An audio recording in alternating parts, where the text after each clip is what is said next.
அன்பு சகோதர சகோதரிகளே, ஆண்டவராகிய இயேசு கிறிஸ்துவின் இனிய நல்ல நாமத்தில் என் அன்பின் வாழ்த்துக்களை எங்களோட பகிர்ந்து கொள்கிறேன்.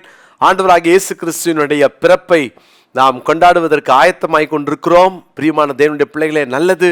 ஆனால் இயேசுவினுடைய பிறப்பிலே நம்முடைய அனுபவங்களும் பண்புகளும் எவ்வளவு முக்கியம் அப்படின்றத நம்ம ஒவ்வொரு நாளும் தியானித்து கொண்டிருக்கிறோம். இயேசுவின் பிறப்போடு சம்பந்தப்பட்டவர்களுடைய அந்த அனுபவங்களை தான், அவர்களுடைய பண்புகளை தான் நம்ம தொடர்ந்து தியானித்து வருகிறோம்.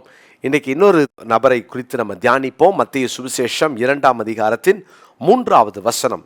ஏரோது ராஜா அதை கேட்டபொழுது அவனும் அவனோடு கூட எருசலேம் நகரத்தாரும் அனைவரும் கலங்கினார்கள். இங்கு வாசிக்கிறோம், ஏரோதும் அவனோடு கூட இருந்த எருசலேம் நகரத்தாரும் கலங்கினார்கள். அருமையான தேவனுடைய பிள்ளைகளே, அவனோடு கூட இருந்த எருசலேம் நகரத்தார் கலங்கினார்கள். ஏரோது ராஜா ஒரு கொடூரமான ஒரு அரசன்.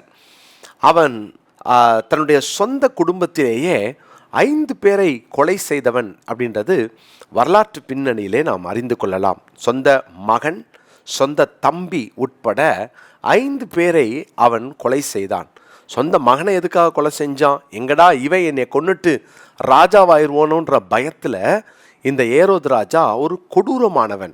யோசித்து பாருங்க, இந்த வான சாஸ்திரிகள் வந்துட்டு தங்களிடத்தில் சொல்லாமல் போனது நிமித்தமாக ஒரு மூர்க்க வெறி கொண்டு 2 வயதுக்குட்பட்ட எல்லாரையும், ஆண் பிள்ளைகளெல்லாம் கொலை செய்ய சொன்னா எவ்வளோ பயங்கரமான ஒரு கொலை குற்றவாளி அவன், ஒரு பயங்கரமான கொலைகாரன் அவன்.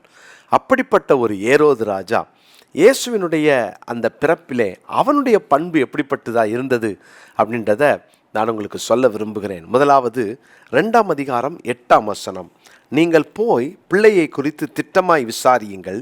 நீங்கள் அதை கண்ட பின்பு நானும் வந்து அதை பணிந்து கொள்ளும்படி எனக்கு அறிவியுங்கள் என்று சொல்லி அவர்களை எருசலேமுக்கு அனுப்பினான். அப்போ இவன் உண்மையிலேயே அந்த சாஸ்திரிகள்கிட்ட இந்த வேண்டுகோளை வச்சானா? அவனுக்கு உண்மையிலேயே இயேசுவை பணிந்து கொள்ள ஆசையா என்றால் இல்லை. இவன் ஒரு மாய்மாலமான ஒரு ராஜா, ஒரு மாய்மாலக்காரன், ஒரு போலியான ஒரு மனிதன் இந்த ஏரோது ராஜா. இவன் உண்மையில் ஆண்டவரை பணிந்து கொள்வது அவனுடைய ஆசை அல்ல. ஆனால் யார் அவர் எப்படி கொலை செய்யலான்றதில் தீவிரமாக அவன் அங்கே அவன் நினைத்து கொண்டிருக்கிறான். அதனால தான் இங்கே வாசிக்கிறோம், இந்த ஏரோது அரசன் தன்னுடைய போலியான ஒரு முகத்தை அவர்களிடத்தில் காண்பிக்கிறான். வானசாஸ்திரிகளும் நம்பி போயிட்டாங்க. அப்புறம் தான் தேவதூதர்களால் எச்சரிக்கப்பட்டாங்க. யோசித்து பாருங்களேன், ஒரு போலியான வாழ்க்கை இந்த கிறிஸ்மஸ் நாட்களில் வாழ்கிறீங்களா? உண்மையான ஒரு வாழ்க்கை வாழாமல் ஒரு போலியான வாழ்க்கை வாழ்ந்து, மாய்மாலமான வாழ்க்கை வாழ்ந்து, இயேசுவே உங்கள் வாழ்க்கையில் பிறக்காமல் இயேசுவின் பிறப்பின் நற்செய்தியையும் ஒருவேளை இயேசுவின் பிறப்பின் அந்த வாழ்த்துக்களையும் பரிமாறிக்கொள்ள நீங்கள் முயற்சி எடுக்கிறீங்களோ, பிரியமானவர்களே, ஆண்டவர் எவ்வளோ வருத்தப்படுவார் தெரியுமா? இயேசுவை உன் வாழ்க்கையிலேருந்து வெளியே அனுப்பிட்டு இயேசுவை பணிந்து கொள்ள ஆசைப்பட்டுட்டு சர்ச்சுக்கு சீக்கிரம் போயிடலாமா, சர்ச்சை முடிச்சுட்டு எங்கே போகலாம், என்ன பண்ணலான்னு சொல்லிட்டு செலிப்ரேஷன் மோடில் ஒருவேளை நீங்கள் இருக்கலாம். மாற்றிக்கொள்ளுங்கள். இயேசு பிறக்காமல் நீ கொண்டாடுகிற கிறிஸ்மஸ் போலியானது. ஏரோது போலியான ஒரு மனிதனாய் வாழ்ந்தான். இரண்டாவதாக மத்தேயு 2ஆம் அதிகாரம் 3ஆம் வசனத்தில், ஏரோதும் அவனோடு கூட எருசலேம் நகரத்தார் அனைவரும் கலங்கினார்கள். இயேசுவின் பிறப்பிலே கலக்கம் இருந்தது. அவன் கலங்கின ஏரோது. முதலாவது போலியான ஏரோது, இரண்டாவது கலங்கின ஏரோது. ஏன் கலங்கினா?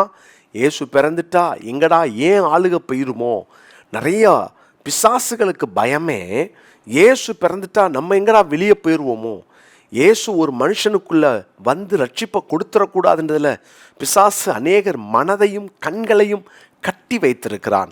இதை கேட்டுக்கொண்டிருக்கிற எனக்கு பிரியமான தேவனுடைய பிள்ளைகளே, ஒருவேளை உங்கள் தனிப்பட்ட வாழ்க்கையில் நீங்கள் இயேசு உங்கள் வாழ்க்கையில் பிறக்கிறதுக்கு நீங்கள் தயக்கம் காட்டுறீங்களோ, எங்கே இயேசு பிறந்துட்டா நான் சினிமா விடணுமா, கெட்ட பழக்க வழக்கத்தை விடணுமா, என் ஃப்ரெண்ட்ஸை விடணுமா, என் சுதந்திரம் பறி போயிருமான்னு நினைக்கிறீங்களா? ஒருவேளை உங்கள் வாழ்க்கையில் இயேசு பிறக்க நீங்கள் இன்னும் இடம் கொடுக்காம இயேசு பிறந்துடக்கூடாதுன்றதில் கவனமாக இருக்கீங்களோ? அப்படி வாழ்ந்தீங்கன்னு சொன்னால் இன்றைக்கு நாம் கிறிஸ்மஸ் கொண்டாடி ஒரு பயனும் இல்லை. தயவு செய்து நீங்கள் கொண்டாடுகிற இந்த கிறிஸ்மஸ் இயேசு உங்களிலே பிறந்து அவர் உங்களோடு கூட வாழ்கிறார் என்றால் கிறிஸ்மஸ் கொண்டாடுங்க. இல்லையா, முதலாவது இயேசுவை உங்கள் வாழ்க்கையில் ஏற்றுக்கொள்ளுங்கள். ஏரோது அவனுக்குள்ள கலங்குது. இயேசு பிறந்திடக்கூடாது அப்படின்றதுல அவனுக்கு ரொம்ப கவனமாக இருக்கிறான். அவனுக்குள்ள ஒரு கலக்கம் வந்துருச்சு. எங்கடா என்னுடைய அந்த ஆட்சிக்கு எதிராக பிரச்சனை வந்துருமோன்ற ஒரு பயம் ஏரோதுக்கு வந்துருச்சு. இயேசு இன்னைக்கு உங்களிலே ஆட்சி செய்ய விரும்புகிறார். உங்களுடைய பழைய ஆட்சிக்கு பயம் வரும், பழைய ஆளுகைக்கு பயம் வரும், பழைய பாவ ஆளுகை நடுங்கும். இயேசு பிறந்துட்டா நமக்கு வேலை இல்லாமல் போயிருமோன்னு பயம் வரும். ஆனால் இன்றைக்கி நீங்கள் துணிந்து முடிவெடுங்க. உங்கள் பழைய ஆளுகையை வெளியே துரத்திட்டு இயேசுவுக்கு உங்கள் ஆளுகையை கொடுங்கள். மூன்றாவதாக இந்த ஏரோதினிடத்தில் இன்னொரு காரியத்தை கற்றுக்கொள்ளலாம். மத்தேயு 2:16 வாசிக்கிறோம். அப்பொழுது ஏரோது தான் சாஸ்திரிகளால் வஞ்சிக்கப்பட்டதை கண்டு மிகுந்த கோபமடைந்து ஆட்களை அனுப்பி தான் சாஸ்திரிகளிடத்தில் திட்டமாய் விசாரித்த காலத்தின்படியே பெத்லகேமிலும் அதன் சகல எல்லைகளிலும் இருந்த 2 வயதுக்குட்பட்ட எல்லா ஆண் பிள்ளைகளையும் கொலை செய்தான். இயேசுவை கொலை செய்ய வகை தேடின ஏரோது. இவனுக்கு என்னன்னா, நம்ம கொன்னுட்டோன்னா எப்படியும் அங்கே இயேசுவும் அந்த 2 வயதுக்குட்பட்ட அந்த குழந்தைகளிலே அவரும் இருப்பார், அவரையும் நம்ம காலி பண்ணிடலாம் தானே நினச்சிருப்பான். அப்போ இயேசுவுக்கு எதிராய் நின்ற, இயேசுவை கொலை செய்ய நினைத்த ஏரோது, பிரியமானவர்களே, மாய்மாலக்காரனாகிய ஏரோது, கலங்கின ஏரோது, மூன்றாவது இயேசுவை கொலை செய்ய வகை தேடின ஏரோது. பிரியமானவர்களே, நம்ம நினைக்கலாம், நான்லாம் இயேசுவை கொலை செய்வேனா, நான்லாம் அப்படியா இந்த இயேசுவை வச்சுருக்கிறேன், நானும் சர்ச்சுக்கு போவேன், நானும் கிறிஸ்மஸ்க்கு 4 பேருக்கு உதவி செஞ்சுட்டேன், என்ன வேணாலும் நீங்கள் செய்யலாம். ஆனால் அன்போடு உங்களிடத்தில் நான் கேட்கிறேன், இயேசுவை நம்முடைய கிரியையினாலே எத்தனை முறை அவரை கொலை செய்கிறோம் இல்லையா? நம்ம நினச்சிக்கிட்டு இருக்கிறோம், அன்றைக்கு ஏரோது தான் கொலை செய்ய நினைச்சான், பிலாத்து அங்கே கை கழுவிட்டான், இப்படியெல்லாம் நம்ம நினைக்கிறோம். ஆனால் உண்மையில் இன்றைக்கும் நம்ம இயேசுவை கொலை செஞ்சுக்கிட்டு இருக்கிறோம்.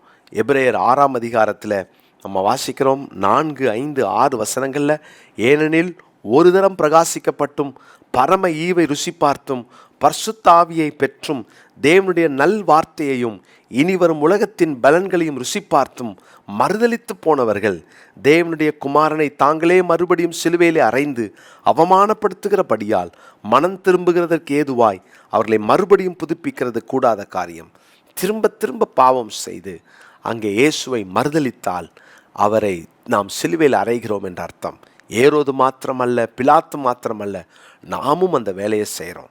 இன்னைக்கு தயவு செய்து கிறிஸ்மஸ் கொண்டாடுற நம்ம இன்னைக்கு கொஞ்சம் யோசித்து பார்ப்போம். போலியான வாழ்க்கை வாழ்கிறோமா, அல்லது நம்மளும் ஏறது மாதிரி எதிர்த்து நிற்கிறோமா, அல்லது உண்மையில் நம்ம இயேசு பிறந்துடக்கூடாதுன்றதில் கவனமாக இருக்கிறோமோ, இதெல்லாம் கொஞ்சம் யோசித்து பார்ப்போம். வாழ்க்கையில் இன்றைக்கி ஆண்டவர் கொடுத்த நல்ல வாய்ப்பை பயன்படுத்தி கொண்டு தேவனுக்காக வாழ நல்ல முயற்சி எடுங்க.